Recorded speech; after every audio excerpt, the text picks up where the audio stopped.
నమస్తే. ప్రస్తుతం మనతో పాటు ఉన్నారు సోషల్ యాక్టివిస్ట్ కృష్ణకుమారి గారు. నమస్తే అండి. నమస్తే. సార్ వచ్చిన తర్వాత 'ప్రకాష్ రాజ్' గారు వార్తల్లో నిలిచారు. ఎందుకనంటే ఆయనకి 2 చోట్ల ఓట్లున్నాయి. మరి అక్కడ వదులుకుంటారా? ఇక్కడ వదులుకుంటారా?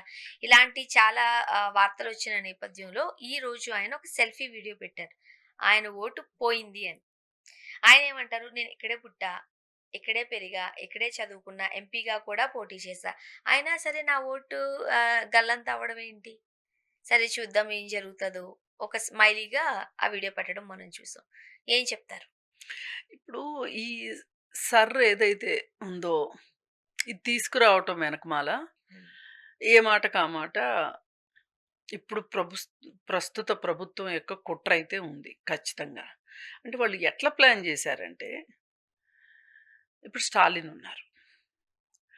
ఆయన గతంలో పోటీ చేసినప్పుడు ఆయనకి ఏ వార్డ్‌లో అంటే ఏ బూత్ లెవెల్‌లో హ్మ్. ఎక్కడ ఎక్కువ ఓట్లు ఎక్కువొచ్చాయి అనేది గమనిస్తే, ఆ ప్రాంతంలో డీఎంకే అంటే ఇష్టం ఉన్న వాళ్ళెవరో పక్క పార్టీ వాళ్ళకి తెలుస్తారు. హ్మ్. తెలిసినప్పుడు వాళ్ళేం జేశారు, దాదాపు 1,00,000 ఓట్లు తీసేశారు ఆయన నియోజకవర్గంలో. 1,00,000 ఓట్లు. మరి ఓడిపోక ఏమవుతాడు? ఇప్పుడు మమతా బెనర్జీ నియోజకవర్గంలో గూడా 40,000 ఓట్లో, 70,000 ఓట్లు అంటున్నారు. అది నాకు కొంచెం క్లారిటీ లేదు. హ్మ్. ఏదైనా గాని ఎక్కువే. కానీ ఆమె ఓడిపోయింది ఎన్ని ఓట్లతో? 5,000 ఓట్లతో. అంటే వీళ్ళు ఖచ్చితంగా వీళ్ళకి ఓటేస్తారు అనుకున్న వాళ్ళ ఓట్లయితే ఫే గల్లంతు చేసేస్తున్నారు. గల్లంతు చేశారు. ఇప్పుడు హ్మ్, 'ప్రకాష్ రాజ్' విషయంకొస్తే ఆయనకి 3 చోట్ల ఓట్లున్నాయి అని చెప్పి ఒక గలాబా సృష్టించారు. హ్మ్. హైదరాబాద్‌లో ఉంది, బెంగుళూరులో ఉంది, కర్ణాటకలో ఉంది. ఇట్లా ఇన్ని చోట్ల ఓటు ఉంది కాబట్టి ఆయన ఇన్ని చోట్ల ఓటున్నందుకు గాను ఆయన శిక్షార్హుడు అని చెప్పి ఆయన అరెస్ట్ చేయాలి అని చెప్పి కోర్టులో కేసేశారు ఎవరు. ఏస్తే అక్కడేంటంటే ఆ ప్రభుత్వం ఒకవేళ ఉంటే కూడా హ్మ్. ప్రభుత్వాలు కదా చూసుకోవాలి మరి. అందుకే తెచ్చాం సర్రంటారు మళ్ళీ. సరే ఏది ఏమైనా ఆయనకి ఎక్కడ ఓటు లేకుండా చేశారనుకోండి. అది దుర్మార్గం. హ్మ్. ఒకవేళ ఇప్పుడు నేను ఇల్లు మారానండి. నాకు ఆ ఫారం ఏదైతే ఉందో అది నా పాత ఇంటికొచ్చింది. నేనిప్పుడు ఇంకో ఇంట్లో ఉంటున్నా. అప్పుడు నాకు ఓటు కావాలి అంటే నాది బాధ్యత. నేనెళ్ళి ఫార్మ్ ఇచ్చుకోవాలి. ఇది చదువుకున్న వాళ్ళ మీద ఈ మాత్రం బాధ్యత పెడితే తప్పు లేదు. హ్మ్. కానీ చదువుకోని వాళ్ళ సంగతేంటి? అవును. అంటే ఏం చేశారు ఇక్కడ అంటే పొలిటికల్ పార్టీలు ఎవరికి వాళ్ళు, వాళ్ళు పనిజేయాలి. ఆ ఫారాలు నింపి ఇవ్వటం గావచ్చు. ఇప్పుడు ప్రభుత్వం బిఎల్ఓలని వాళ్ళని వీళ్ళని నియమించింది. కానీ వాళ్ళు ఎంతవరకు చేశారు, ఏంటి అనేది ఇప్పుడు జనాభా లెక్కలు రాసినట్టే ఉంటది ఇది గూడా. అవును. అంతా పర్ఫెక్ట్‌గా జరుగుద్దనుకోవటానికి లేదు. ఎక్కడో ఒక చోట ఇప్పుడు ఎక్కడో దాకెందుకండి మన ఇళ్ళల్లో పెళ్ళిళ్ళు జరుగుతాయి. హ్మ్. మనం ఒక లిస్ట్ రాసుకుంటాం. లిస్ట్‌లోకి రాని వాళ్ళు కొంతమందుంటారు. లిస్ట్‌లోకొచ్చినా ఏదో ఒక పొరపాటులో ఒకసారి ఆళ్ళు ఫోన్ ఎత్తలేదనుకోండి, మనం రెండోసారి ఫోన్ చేయలేదనుకోండి, మిస్ అవుతామా లేదా? అవును. అందుకని ప్రజలు వాళ్ళకై వాళ్ళు అసలు నాకు ఓటుందా లేదా హ్మ్. అని ప్రజలే బాధ్యత తీసుకోవాలి అని ప్రభుత్వం అనుకుంటుంది. దీన్ని కూడా వ్యతిరేకించను. కానీ ఫారాలు ఇచ్చినా సరే కొందరు ఓట్లు గల్లంతవుతున్నాయి. ఇప్పుడు స్టాలిన్ ఆ మాత్రం చూసుకోకుండా ఉంటాడా అండి? 1,00,000 ఓట్లు మీరు గాయబ్ చేస్తే ఒక 10,000 మందంటే ఎళ్లి ఇచ్చుకునుండరు ఆయన అభిమానులు గూడా. అవును. కానీ అంతమంది ఇవ్వకోకుండా ఉంటారా?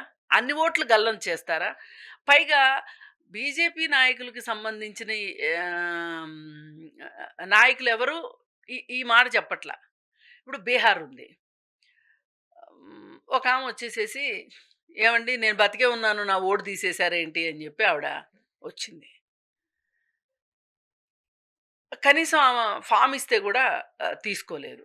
ఏదేమైనా మట్టుకు సమగ్రంగా లేదు. అండ్ ఇంకొకటి, ఇప్పుడు ఎక్కడైనా ఆస్తులున్నాయనుకోండి. హ్మ్. ఎక్కడ ఆస్తులుంటే అక్కడ ఓటు హక్కు తెచ్చుకుంటున్నారు. ఓటర్ ఐడీకి అప్లై చేసుకునో, ఆ టైంకొచ్చేసరికి వాళ్ళకక్కడ ఓటొచ్చేస్తుంది. ఇప్పుడు చాలామంది ఆంధ్ర వాళ్ళు ఇక్కడే చూసుకుందాం మనం. తెలంగాణకొచ్చి సెటిల్ అయిన వాళ్ళున్నారు. సో, అప్పుడేమవుతది, మనం ఇక్కడే ఉంటున్నాం గాబట్టి, మనకిక్కడ అకౌంట్‌లోనే జీతాలు పడుతున్నాయి గాబట్టి, ఇక్కడే ఏదో చిన్న చిన్నగా సమకూర్చుకుంటున్నాం కాబట్టి, ఆధార్ ఎక్కడైనా ఉండొచ్చనే ఉద్దేశంతో ఇక్కడ పెట్టుకోవడాలున్నాయి. కొంతమందిని మనం జూస్తూ ఉంటాం. ఆంధ్రాలో కూడా ఓటుంటది. వెళ్ళి అక్కడ తమకు నచ్చిన నాయకుడికి ఓటేయడం చూసాం. తెలంగాణలో కూడా ఓటేయడాన్ని మనం కొంతమంది దగ్గర చూసాం. ఇప్పుడు ఇక్కడ, అక్కడ వద్దు, ఎక్కడో ఒక చోటే ఉండాలన్నప్పుడు, ఎక్కడో ఒక చోట చేసుకోవాల్సిన రైట్ ఎవరికుంటది? సదరు పర్సన్‌కుంటది. ఓటర్‌కే ఉంటది. ఇప్పుడు 'ప్రకాష్ రాజ్' గారున్నారు. ఆయనకు 3, 4 చోట్ల ఉన్నదనుకుందాం. కానీ ఆయన ఎక్కడ ఓటేయాలనుకుంటున్నారన్నది ఆయనిష్టం. అహా! 3, 4 చోట్ల హ్మ్. ఉన్నాయి గదా! లేవు అనేది గూడా నిరూపితమైంది. హ్మ్. అవును. సరే, ఇంక ఏదైనా ఇక దాని గురించి మాట్లాడటానికి లేదు. ఇంకేముంది, సాయంత్రమే అరెస్ట్ అయిపోతున్నాడు, రేపు పొద్దున్నే అవును. అరెస్ట్ అయిపోతున్నాడన్నారు. అదేం లేదని తేలింది. మరలాంటప్పుడు ఎట్లా ఓటు గల్లంతు చేస్తారు కావాలని కాకపోతే? అదే మరనేది. కావాలని ఇది ఒక రకంగా ఇప్పుడు పరకాల ప్రభాకర్ గారు దీని మీద పవర్ పాయింట్ ప్రెజెంటేషన్ పవర్ ఇచ్చారు. పాయింట్ ప్రెజెంటేషన్స్ ఎక్కడంటే అక్కడ ఇస్తున్నారు. చాలా అవేర్‌నెస్ తీసుకురావటానికి చూస్తున్నారు. దీనికి పరిష్కారం ఏంటండి అని గూడా ఎవరో అడిగారు. హ్మ్. ఒక బుక్ రిలీజ్ ఫంక్షన్‌లో అడిగారు ఆయన్ని. అడిగారా? లేకపోతే ఆయనే చెప్పారో? ఏం చెప్పారంటే, వీధి పోరాటాలు తప్పితే మనకి హ్మ్. వేరే ఆప్షన్ లేదని జెప్పాడండి.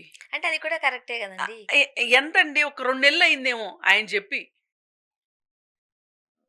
భవిష్యత్ దర్శనం అంటే కొంతమందికి హ్మ్, ఫ్యూచర్. ఫ్యూచర్ తెలుస్తది. నేను జ్యోతిష్యం గాదు నేను జెప్పేది. అదే. పరిస్థితులను బట్టి, వాతావరణ పరిస్థితులను బట్టి హ్మ్. రాబోయే మార్పుల గురించి చెప్తారు. అలా ఇప్పుడు చూడండి,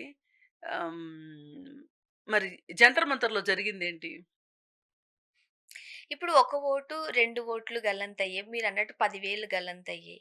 మరి ఇంతమంది గల్లంతైపోతుంటుంటే వాళ్ళ ఓట్లు ఎందుకు రోడ్డు మీదకొచ్చి మా ఓట్లు గల్లంతవుతున్నాయని ఒక్కసారిగా మొన్న మీరన్నట్టుగా ఉద్యమంలాగా చేశారనుకోండి, తెలిసిపోతదిగా. ఒకటండి, ఆయన ఆ రోజు ఇక మనకి దిక్కు దివాణం వీధి పోరాటాలే అని మాట్లాడారు. హ్మ్. జ్యుడిషియరీ చూస్తే నమ్మకం కోల్పోయేలాగా ఉంది. ప్రభుత్వాలు చూస్తే బుల్డోజ్ చేసేస్తున్నాయి. అంటే హ్మ్. వాళ్ళ పార్టీ వాళ్ళకే మంచి చెడు చేసుకోవాలనుకుంటున్నారు. మరి ఆర్‌టిఐలు అలానే ఉన్నాయి. ఏ రకంగా చూసినా సరే ఇక్కడ ప్రజాస్వామ్యము ఈ దేశంలో ఆహ్, కనుమరుగవుతుందా అనే ఒక పరిస్థితి వస్తుంది. దీనికి పరిష్కారం ఏంటి అంటే, నాకు ఓటుంది, నేను ఓటేస్తాను, నేను ఓటు ద్వారానే చూసుకుంటాను అంటే కుదరదురా అబ్బాయిలు అని చెప్పాడాయన. హ్మ్. ఆయనేం చెప్పారంటే, ఒక ఎలక్షన్స్‌లో లాస్ట్ హాఫ్ అన్ అవర్‌లో విపరీతమైన పోలింగ్ జరిగిందని ఆయన ఎగ్జాంపుల్స్‌తో సహా చెప్పారు. ఇది చెప్పారు కదండీ! 1 మినిట్‌కి ఆ! 3 ఓట్లు పోలయ్యాయి. అది ఎట్లా పాజిబుల్ ఎట్లా అవుతది? పాజిబుల్ అవుతది? అది అవ్వదు. ఏమి చెక్ చేయకోకోకుండా లాస్ట్ మినిట్‌లో ఎళ్లి నొక్కితేనే అవుతది. హ్మ్. కదా! మరి ఇలా చేసినప్పుడు వ్ ఎంతైనా అధికార పక్షానికి ఒక ఎడ్జ్ ఉంటది. అంటే యంత్రాంగం అంతా వాళ్ళ చేతిలో ఉంటది. పైగా ఇప్పుడు బీజేపీకున్న అదనపు హంగు ఏంటి అంటే ఎలక్ట్రల్ బాండ్స్ ద్వారా 83% ఎలక్ట్రల్ బాండ్స్ వాళ్ళే కొనుక్కున్నారు. ఇబ్బడి ముబ్బడిగా డబ్బుంటది. డబ్బు వెదజల్లుతారు వాళ్ళు. ఓ పక్కనేమో రెండో పార్టీకి ఏం చేస్తున్నారు వాళ్ళు, కనీసం ట్రైన్ టికెట్లు బుక్ చేసుకుంటానికి కూడా వీలు లేకోకుండా వాళ్ళ అకౌంట్లు సీజ్ చేసేటట్లు ఈడీనో దేన్నో పెడుతున్నారు. ఇలాంటి పరిస్థితుల్లో వీధి పోరాటాలే అని పరకాల ప్రభాకర్ గారు అన్నప్పుడు కాస్త ఒక్క నిమిషం, అసలు నిజంగా కమ్యూనిస్టులు గదా వీధి పోరాటాలు జేస్తారు. మామూలు వాళ్ళందరూ వీధి పోరాటాలు చెయ్యరు గదా! మరి కమ్యూనిస్టులేమో లేరు, లేరు దేశంలో అని అంటున్నారు గదా! మరి ఏంటి ఈ దేశానికి దిక్కు అనుకుంటే, నిజంగా ఆశాజ్యోతి అంటారు చూసారా? హ్మ్. ఒక నిజంగా అంధకారంలో ఆశాజ్యోతి ఏంటి అంటే గనక ఇవాళ జంతర్ మంతర్‌లో జరిగింది. అదయిపోయింది. ఇప్పుడు నిన్న జార్ఖండ్‌లో జరిగిందేంటి? ఇవాళ ఊరుకోరండి ఇక. అవును. వీళ్ళు వీళ్ళు సిట్యుయేషన్ తెలిసిపోతుంది. సిట్యుయేషను పల్స్ అర్థమైపోయింది. అందుకని ఏంటి అంటే, ఇవాళ ఓటు రాని వాళ్ళు కూడా ఎవ్వరైనా సరే అడగాల్సిందే. అడిగేలా కూడా కనిపిస్తున్నారు. అడుగుతారనిపిస్తుంది. అదే. అడుగుతారనిపిస్తుంది. హ్మ్. అందుకని ఈ ఈ ఈ ఇప్పుడు మట్టుకు అన్ని రాష్ట్రాల్లో జరిగింది వేరు. మన రాష్ట్రంలో కూడా 77,00,000 ఓట్లు తీసేశారు. నిన్నటితో ముగిసిపోయింది కదా! 10వ తారీఖుతోటి 77,00,000 ఓట్లు. ఈ 77,00,000 ఓట్లు ఏంటి అంటే 2 ఓట్లు ఉన్నవాళ్ళని, అడ్రస్‌లు మారిపోయారని, ఎన్యూమరేషన్ ఫారాలు సమర్పించలేదని ఇట్లా రకరకాల కారణాలతోటి. అయితే ఫైనల్ లిస్టు 16వ తారీఖు వస్తదంట. అది వచ్చినప్పుడు ఓటర్ లిస్ట్‌లో పేరు చూసుకొని ఎవరికి వాళ్ళు హ్మ్. ఒకవేళ వాళ్ళ పేరు గనక లేకపోతే మళ్ళీ అప్లికేషన్ ఇచ్చుకోవచ్చు అని చెప్పి ఒక ఆప్షన్ పెట్టారు. ఇక 16వ తారీఖు చూడాలి. మీరైనా, నేనైనా, ఎవరమైనా చూసుకుని ఓటు లేదు అంటే గనక మనం అప్లై చేసుకుంటే గనక మనకొక అవకాశం ఉంది. ఈలోపు మనము అవకాశం ఉన్న సందర్భాల వల్ల ఈ విషయం మీద మనము కాస్త ప్రజలకు అవగాహన కలిగించాల్సిన అవసరం ఉంది అని అనిపిస్తుంది. మీనాక్షి నటరాజన్ గారు కూడా అదే అన్నారు. సిగ్గుచేటు మనం అధికారంలో ఉండి 77,00,000 ఓట్లు మనం కోల్పోవటం అంటే అందుకని చెప్పి ఖచ్చితంగా అందరూ ఇప్పుడు డబుల్ ఓట్లు ఉన్నవాళ్ళు వేరే, కొంతమందేమో పల్లెటూరులోనే ఓటు కావాలి అనుకుంటున్నారు. ఇక్కడ నమోదు చేసుకోలేదు. ఇట్లాంటివి తీసేయండి. అవును. తీసేస్తే కూడా అయినా గాని అంటే గనక మీరు పని చేయాల్సిందే అని జెప్పి ఆమె వాళ్ళ పార్టీ నాయకత్వానికి అలాగే కార్యకర్తలకి అందరికి వాళ్ళ హితబోధ చేశారు. అంటే కొంచెం తలంటు పోసారనమాట. ఇప్పుడు సెలబ్రిటీస్‌కే ఓట్లే గల్లంతైపోతే సామాన్యుల పరిస్థితి ఏంటి? ఆయన బీజేపీకి ఎయడు కదండీ. అందుకని ఆయన ఓటు తీసేయటం చాలా ఈజీ. ఇప్పుడు రేపు నా ఓటైనా ఉంటదో ఉండదో చూసుకోవాలి చూడాలి. ఒకసారి. నాది కూడా డౌటే. చూద్దాం. థాంక్ యూ అండి. Thank you.